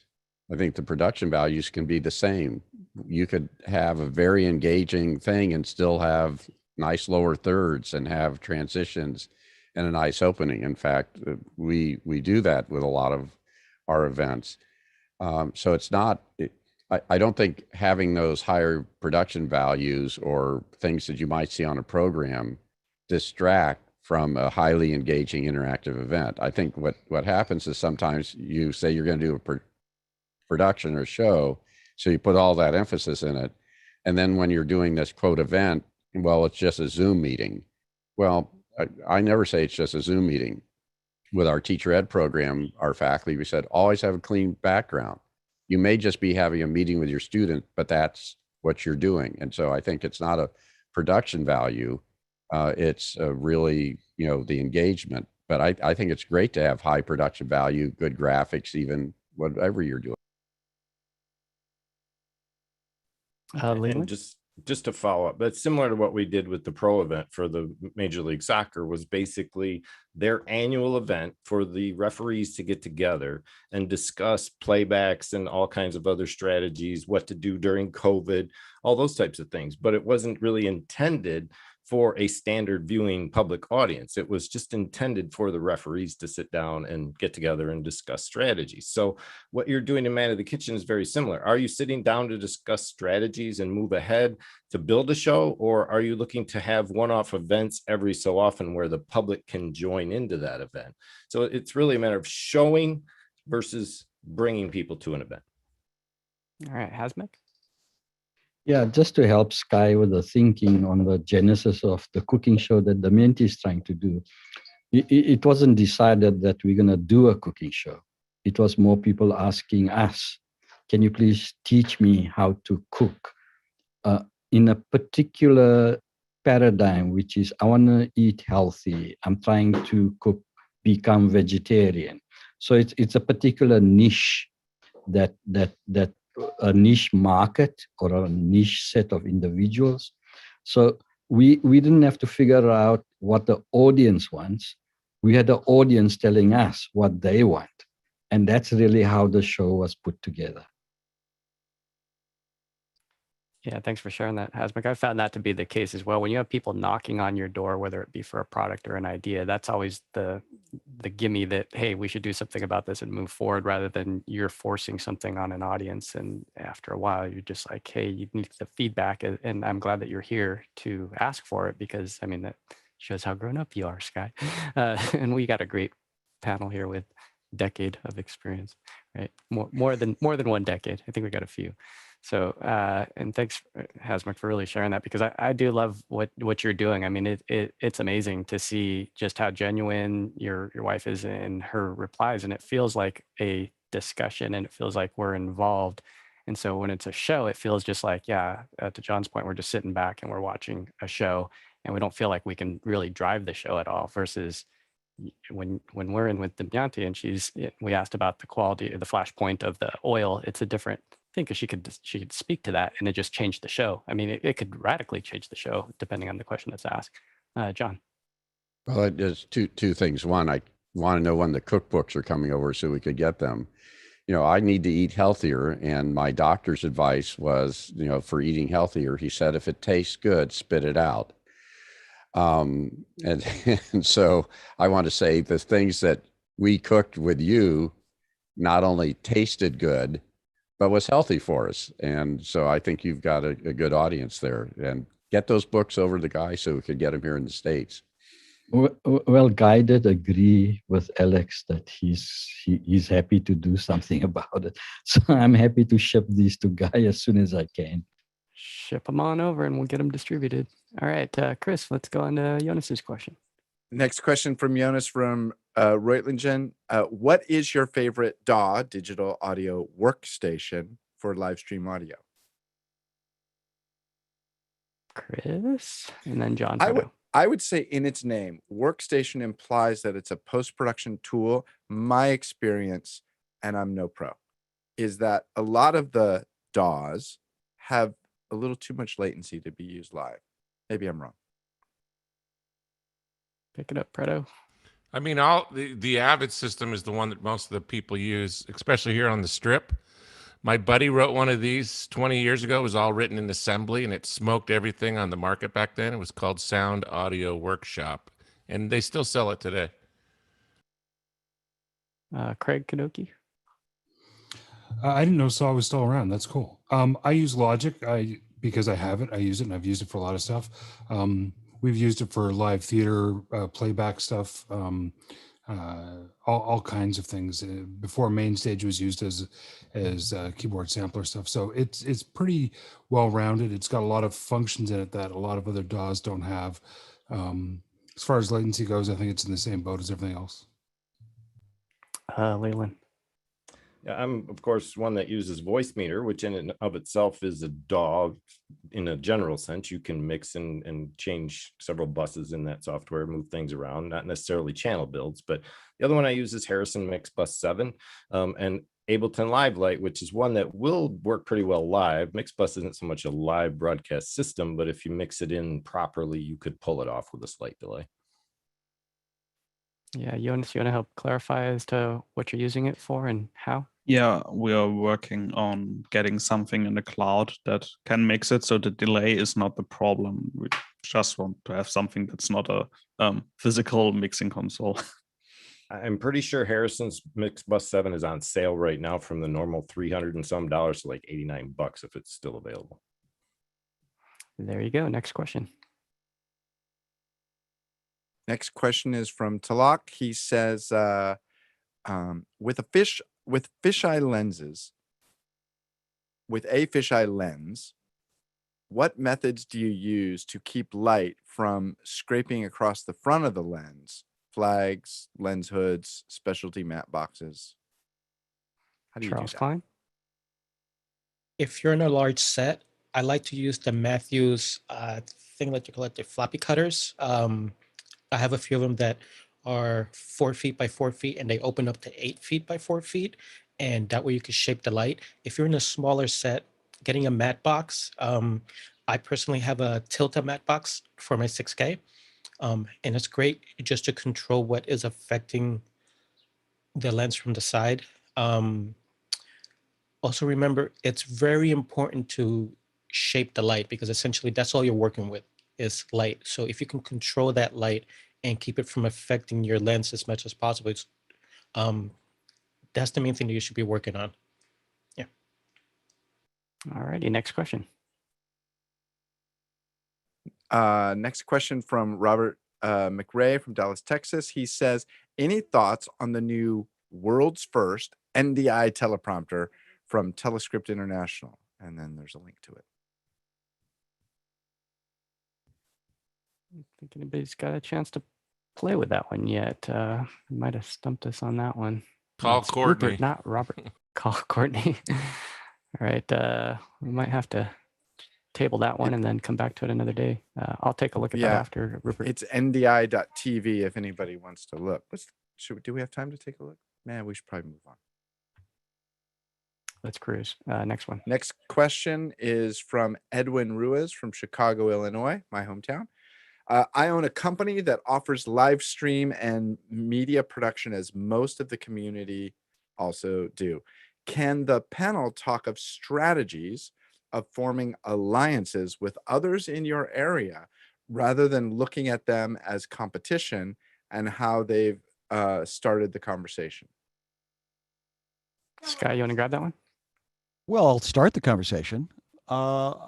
I used to be a driver of Media Composer, and then everybody had Media Composer. So I moved over to the Avid DS, which was a much more unique piece of hardware. And then I was very grateful to get to know a lot of other people that were also struggling to try to learn how to be in business with this piece of hardware. It was a high-end compositing, editing, nonlinear editor piece of hardware. But what I discovered was the competition is how to be the best in what you do, and what COVID has offered us, and now the internet is now stable and robust enough. I don't know as the local competition is your competition. I think the globe is your competition. And so consequently, creating relationships with the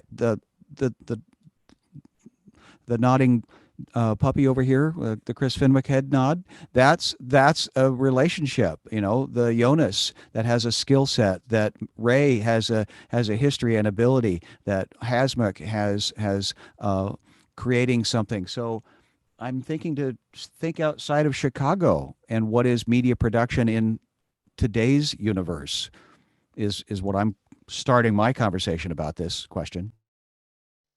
Yeah, Leland, you got your hand raised?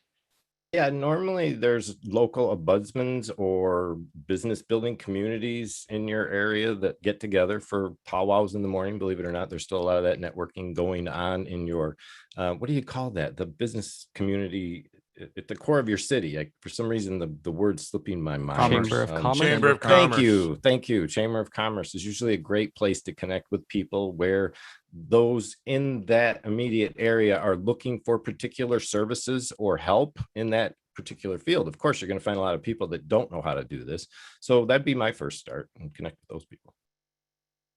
Yeah, adding on to that, I would say that here in Seattle, a lot of the companies get to know each other really well, so they can pass gigs back and forth, or if a piece of equipment goes down, they have a backup locally if it can't get shipped in time. So it's always good to, be good friends with the production community, because you never know when you're going to need bailed out. And then globally, I mean, I'm working with Jonas in Germany all the time, and it's just amazing that, this group here, we've been able to pick up just connections that can help us out. It's a great group to be involved with. So I would be, reaching even out of Chicago and see how other people can help, especially as you go to the cloud. All right, next question. From Mark Harder in Sunnyside, Queens.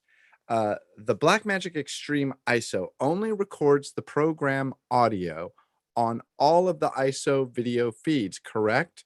I'm not certain of that. Does anyone think they will eventually get the ISOs to record their input audio?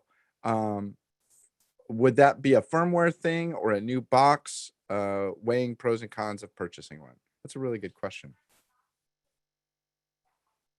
I'm pretty sure it would record the ISO audio that came in. I don't think that it would record the program audio. That wouldn't make sense because, yeah, if you're like doing a baseball game and you got shotgun mics on the baseball game for the long lenses, you want that crowd sound that you could pump in later on, and that's an isolated track that you can season to taste, so to speak. So I'm pretty sure. I mean, I have one. Actually, it's just, yeah, I'll have to go through it and double check. Oh no, Chris. Okay. Looking at the software, I don't know where you would change which audio input goes per ISO. Jonas? I think it records all the incoming files as RAW, but the video has the program audio. At least I think that's the strange part. But there are definitely sound files that are generated for each input. Sky. Well, just now thinking about this, if you're doing this on Zoom, Zoom has an ISO recording at least of the different people's audio. So, Guy, your channel has its own audio recording line, and so maybe you use the Zoom as your ISO recording component and then sync it in post. Maybe. Yeah, it just depends on what you're doing with it, but yeah, you'd have to sync it back up. And I think in the future we're going to see something along these lines that will help isolate that audio. We're hoping. Chris, what did he do? Yeah, I just like looking at the user interface. I don't know where you select it. I know that when I hit ISO, when I record, each of my ISOs is currently getting the program. Now that's all it has available to it. I'm not certain. I think it's something worth looking into. If you have a source that has a separate audio source on the HDMI. I think Victor did show a test file a few weeks ago that basically it's recording all the individual inputs audio as separate waves. Like you have the program wave and you have the individual waves. But like as Chris mentioned, you might be recording the program to the video file, but the audio is recorded separately. So if you have the resolve file, you can then go in and just sync that up, use that to sync up. And then Jonas?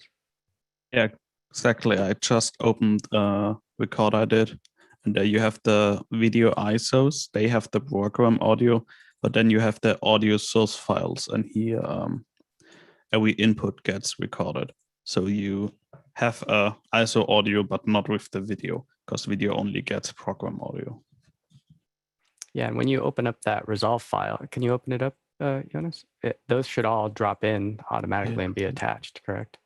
So you can, so they'll be flattened down because the program will be in its place, but then you can bring it up each one as you need to.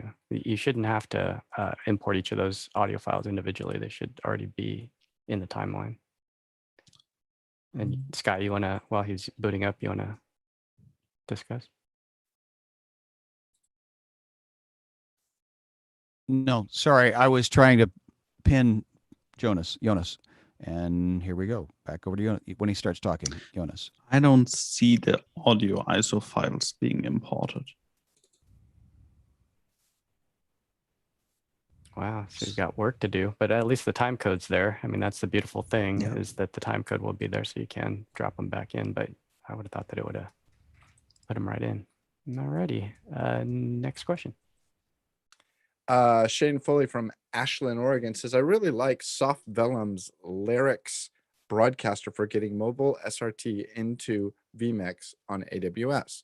More recently, I've been looking at Soft Vellum's Nimble Streamer freeware.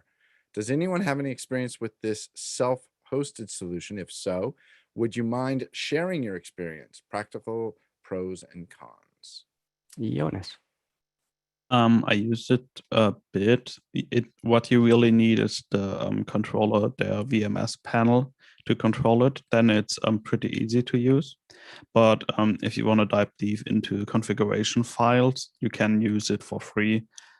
I find they have some pretty neat features, but all the features that I want are just in the paid package. So that's something you have to consider. But there are like cool solutions where you can have a Raspberry Pi that your ATEM streams to that then streams out SRT. There are videos for that. Nice. And if Jeff Widgren was on the panel, he's been using that Larix broadcaster a lot with his church streaming services, and he loves it from an iOS device. The picture on these iOS devices, it's amazing because it's high bit rate. He's cranking it up, I think, to 8 or so, 8 megabits a second, and SRT into vMix, and it looks pretty stunning. Next question. Tom Wineland from San Francisco says, any advice for selecting production insurance for a friend who's doing a series of training videos that will end up on the internet via his website and YouTube? And a few locations needed. Sky, is that a hand raise, or are you waiting for? Okay, thanks. Yes, you don't have to buy insurance for the entire year. You can. Certain insurance companies will let you buy it just per instance. So it kind of depends.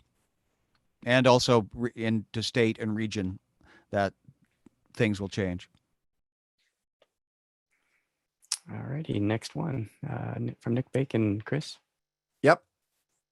Nick Bacon from Richmond, Virginia says, question. Hey, you got to stop saying the name. That's part of my job. Yeah. Sorry, you're doing the job that I do. So I'm used to reading the prompt. I might have to go pirate on you. Nick Bacon from Richmond, Virginia says, a question about using the Telna SIM cards. They're great for bonding modems. You can throw them in a USB modem and get reasonable 4G LTE network. But could you drop one in an iPhone or Android phone and use the device as normal? I'll be the first to admit I didn't know what half of those words were.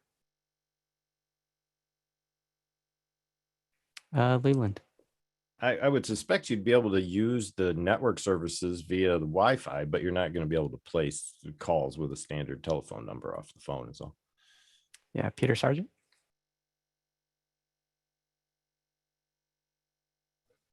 SIM cards all have a telephone number and all have an IMEI number.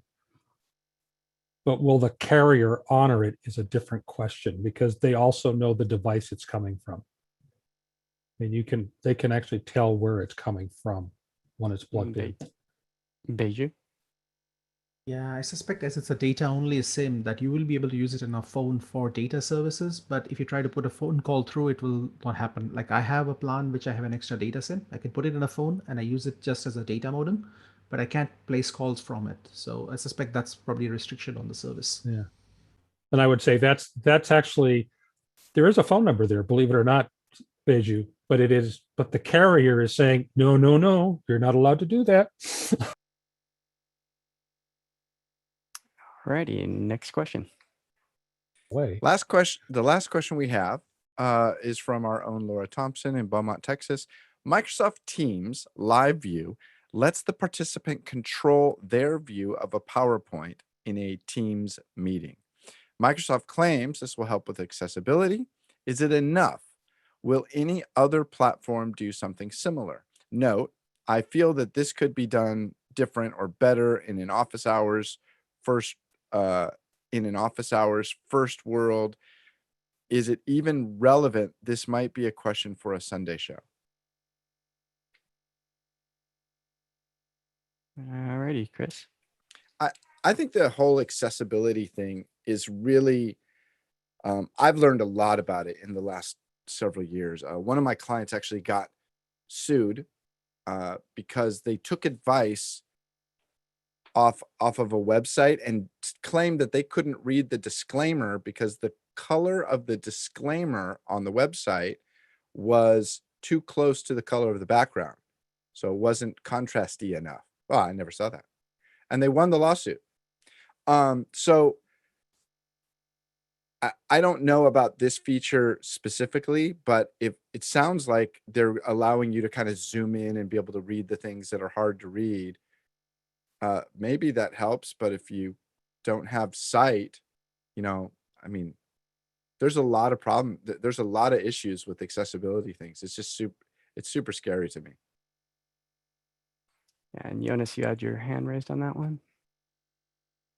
No? Leland. Well, most producers want control over the content, but I like what Teams is doing and forcing people to be able to zoom in, but a lot of people are trying to disable it to have their logo shown at the top right or something.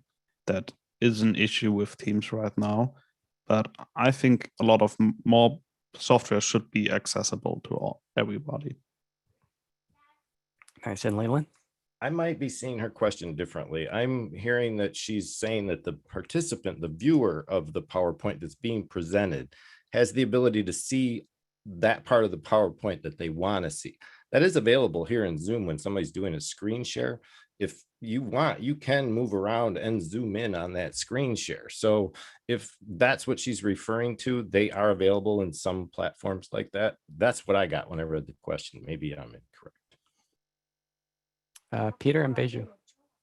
Well, I mean, one of the things, I mean, this is new stuff coming into Teams. They're constantly updating it.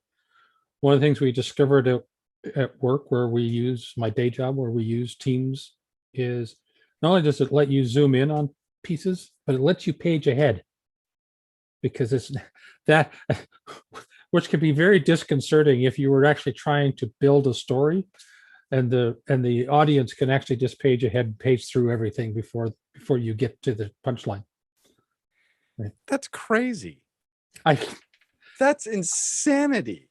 I can't believe that's an option. Can you turn? Is there a preference where you can like turn it off? I have the problem is, Chris, is I'm not an administrator for Teams, and Yeah, I think a lot of those controls are all on the administrator side. And I don't mean the host side. I mean this is a corporate deployment of Teams. Yeah. I don't see that. I don't see those controls. It's kind of like the ability to turn on NDI is buried deep down in. So exactly. I could just envision a bunch of people logging onto a meeting going advance. Okay, I got it. And just boom, disappearing. 3 minutes in. John Milston and Jonas. No, I was just saying, you know, obviously the university, we're really very concerned about this, but it's a challenge because it's not only what's built into the software, but what's built into your hardware. So, you know, Apple's done a very good job with most of their devices, whether it be an iPad or their computers, to enable accessibility. But it is a challenge because not every software has implemented its compliance features with every hardware, and then when you get them mixed up differently, we've had some strange things happen, and the accessibility that people need vary greatly. So this is a major problem, but it's a critical one for us, particularly as we think of digital first events, to really make sure they're accessible. Real quick, if you want to disable the jumping ahead, you can screen share like your presentation instead of sharing the file and presenting in Teams, because then they can't jump ahead. The old method still works, absolutely. Yeah. All right, Chris, next question. All right, that was Laura. Next question is from our own Charles Klein. Interesting insight. As a panelist, Charles from New York City says, I experience all the subtle nuances and reactions from other panelists, which enhances my experience. Is there value in bringing a bit of that to the rest of the audience? Yeah, I think Charles just saw that I got handed a lizard by my 8-year-old, and he zoomed in. He started laughing because I'm like, "What is this?" And it was a lizard. Exactly, that's my point. It's so rich. I see Chris doing something. I see the videos that Leland is putting. I see when Hasmukh laughs. I see when Ray laughs. It's such a rich experience for us as the community that we start to build, you know, And the experience is, if I run into you in the street, I feel like I've known you for some time now because I've seen the subtleties and how you react to other people, and in the conversation that we're having as we converse. There is something there. I don't know how to bring that to the 119 people that are watching now, and then to YouTube. I'm just putting it out there. I'll tell you what, I'm going to just jump in. Sorry. If it were up to me, I would broadcast the show with a speaker view and the gallery view side by side. I know that when I can't be on the panel, the office hours experience for me is a shadow of what it is when I'm on the panel. And exactly for what Charles is saying. And I think that as media, video production, streaming production, and helping companies, corporations build community online, it is this experience that we want to try to package and bring to people. I say it to people all the time. I have friends around the globe because of office hours. And many of you, I've given invitations to my home, my humble little home. But this is what we want to bring to people when they say, well, virtual events can't build community. Oh, yes, they can. You're just doing it wrong. Wow. John Ilson and then Sky. Well, I want to echo what Charles said and what Chris said. I've been on the panel a fair amount. Now the world's opening up and I actually have to do work. And it is a different experience when you're just watching the YouTube feed. And I think this goes back to the thing that Sky talked about earlier. When you're watching the YouTube feed, you could sit back and you really don't look and you wouldn't even care whether your camera was on. But in this, you do care and you are leaning forward. And I think it would be great if there was some way that we could do it. It would take switching, because somebody would have to see the reaction, be quick enough to do it. And because that's really hard to do, I find myself wanting to be on the panel because I miss you guys. And I don't get the same feeling when I'm just listening on the podcast or watching what is the normal feed. Well, and you add a tremendous amount of value to the discussion, especially with your education background, John. I'd love to see the 4K, version where we can do, gallery view plus active speaker side by side, and we still have enough resolution, but then punch in every once in a while. And yeah, it would require an editor, but maybe we can do something in the cloud, Jonas. Maybe there's something.